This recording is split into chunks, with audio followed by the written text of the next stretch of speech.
Hey guys, welcome back to my channel. For this tutorial, I'm going to show you how I made this palette knife and green watercolor cake. I also added some edible moss and a touch of gold. So let's get right to it. Now we need to get our layers of cake leveled. Well, torted, leveled. To me, it means the same thing. And filled and crumb coated and final coated.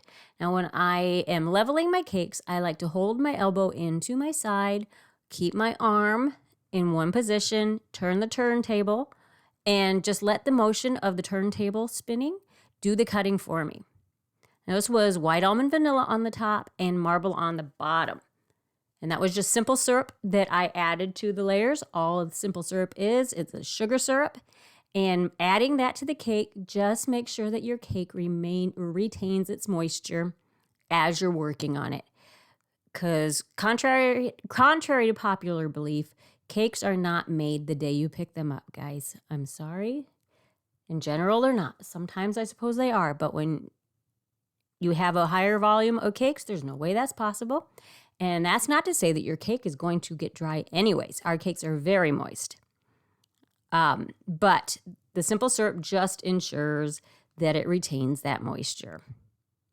Now I'm using a thickened buttercream as my dam, and that's going to keep the filling from squishing out the sides. I believe this was last fall when I did this, so I believe I used cream cheese buttercream as the filling for both cakes. And cream cheese can be a little bit softer, so you definitely...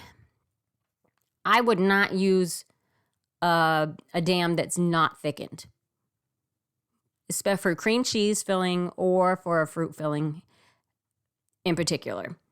The thickened buttercream, the dam, is just extra powdered sugar added to the regular buttercream.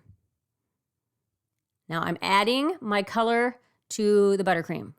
To get this deep color, I've used different methods to get a deeper color out of my buttercreams. Now, I will say I used the emulsifier on this one. This is supposed to work.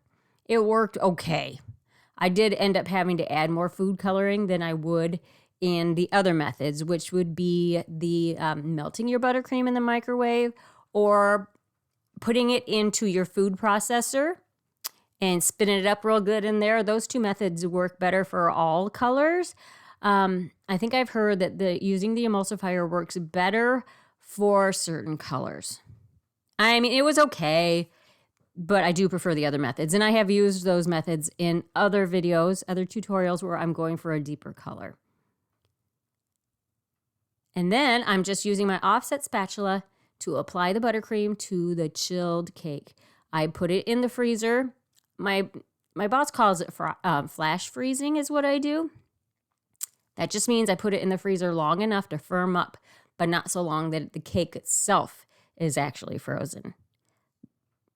We don't want to do that necessarily. I mean, it would be okay. You can freeze cakes. That's another contrary to popular belief kind of thing. You can freeze your cakes. It's fine. In fact, we sometimes freeze layers. Well, I'd have to say, I don't want to say we. When I had my own business where I took orders, I would do that because I was the only one doing it.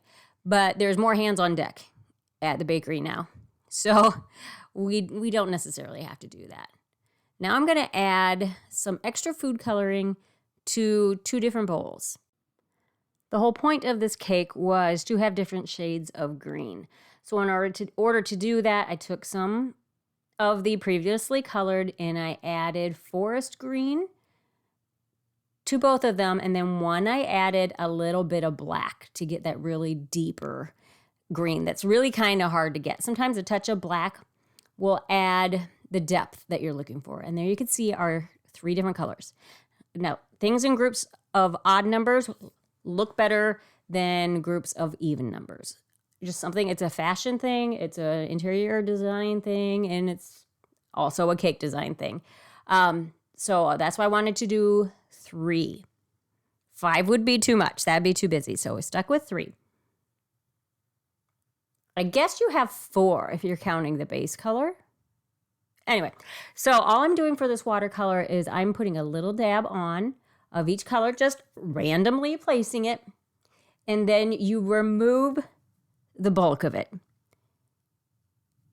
It seems counterproductive, I know, but what that does is just kind of spreads that color around.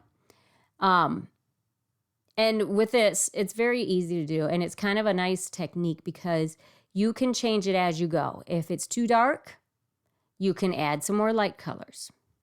If it's too light, add some more of your darker colors. You can just kind of look at it and figure it out as you go, what you are missing or what isn't working right in your eyes. So you can kind of play around with it. It's not anything, it's not a cookie cutter, one size fits all kind of situation. Each cake is going to be different. When you do a watercolor, that's just the way it is. Each one's going to be different. So be prepared if you are given an inspiration photo that has a watercolor like this, that you're probably not going to be able to get it exactly like the picture. And I would just tell the client, I'll get as close as I can. I can't promise it's going to be the same because, like I said, every watercolor is different. Just to play it safe, I would just cover your behind by telling them that. Now, as I was going, I was thinking it was getting close to what I wanted, but it was missing something. So I put it in the refrigerator to work on the top tier so that I can, sometimes you need to walk away from what you're doing and come back to it a little bit later. Things will look clearer if you do that. For the top tier, I'm just doing a swipe of the green, I think it's the mid-tone that I had on that top tier. I didn't want to overwhelm it. So it's kind of, I guess this would still be considered watercolor. I'm kind of dragging it around because I kind of wanted it to have that more heavily concentrated in some areas and then kind of, what's the word I'm looking for? Diffused out. Another thing to do with these types of cakes is to go from both angles. Spin it the other way and go the other way. If it's looking too much like every section of color looks exactly the same, go from the other angle. And that can kind of vary the look up a little bit. So I did decide to go in and add a little bit of the darker green. It looked too bright to me. And I think it really did turn out better after I did this. Then wipe off your board, clean it off as you go. And then I'm just adding some straws for my supports. I typically do 5 straws. I use a cookie cutter and I push it into the middle of the top of the cake. And that marks my 5 points where I place my straws. Just a little hint, that really works really well for me. There's no guesswork at where you're going to place them. Then cut them all to the same height. I'm going by where the frosting marks on the straw, where you see that little line around your straw of where the frosting touched the straw. There's a couple ways to go about tiering a cake. For a 2-tier, this technique seems to work pretty well. For 3 or more, I like to do a slightly different technique, which I'm not showing you here, but it's a little bit more in depth, and it, to me, is a little bit more secure for bigger cakes with more weight and that need more stability. But for 2-tier, doing it that way is just fine. And I'm just using the edible gold leaf. This is Barnabas Gold. I do have a discount code for the Barnabas Gold. I need to remember to add that. If I don't, and you would like to get some with a discount, I think it's 10% off, send me a message, and I'll try to get you that link. But I'll try to remember to add it.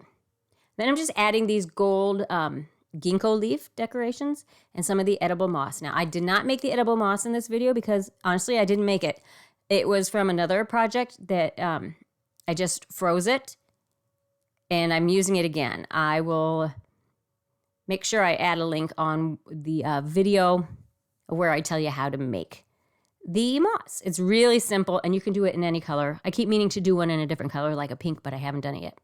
So here's our final product. I hope the green inspires you, since everything outside is turning green, or is green, and gives you some ideas of some spring green types of cakes.